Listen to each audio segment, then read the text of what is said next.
It is so unfortunate for our AP people, our politics, our politicians, along with the government, have moved slowly into our lives, like the drowning waters cast collapses violently into the pool of injustice.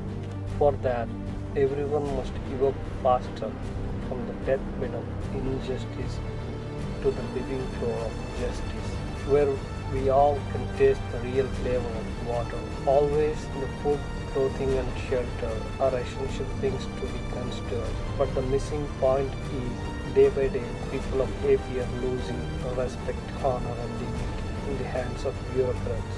To dignify our upcoming young, our bureaucrats needed to be learned, respected, honored.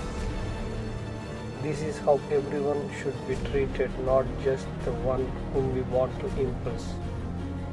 The things to be considered on the present day politics are: each of these elements here signifies that most of our leaders are shifting their moralities, which seems no equilibrium and balance to the realism. Today, to propagate the view from lakhs of people who stand together and raise their voice for the indebited, relentless Mr. Jagan to be elected as CM. He himself have his own unique and simple style without any Rajakiya imitations. We expect him to become the political iconoclast from India. We have read books of art. Hereafter we shall be reading Mr. Jagan's name in the books of all times.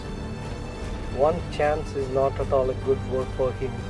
He is more than privileged to be our leader, which speaks from the plight of his journey until now.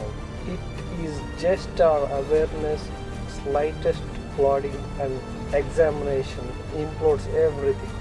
Our people must vote unbiasedly for this time, for the good of our country. By this, our state must make an emblem of change to the spectators of this war. Please cease the old-headed ways of thinking about politics. We need to move beyond the dependency of the political systems. No leader is a king to us. We all are here to serve our people who are in need. So, we have to unfold the distortion of truth and conspiracy behind splitting these votes. Now, every citizen must choose wisely a person who is willing, accepting and implementing, also welcoming all the feedbacks for the betterment of our people, who can and will establish the best social and democratic state for us. See, we need to observe the circumstances here have formed him despite witnessing all the falsehood. Right now, it must not be our choice. It ought to be elected unanimously as our CM of state.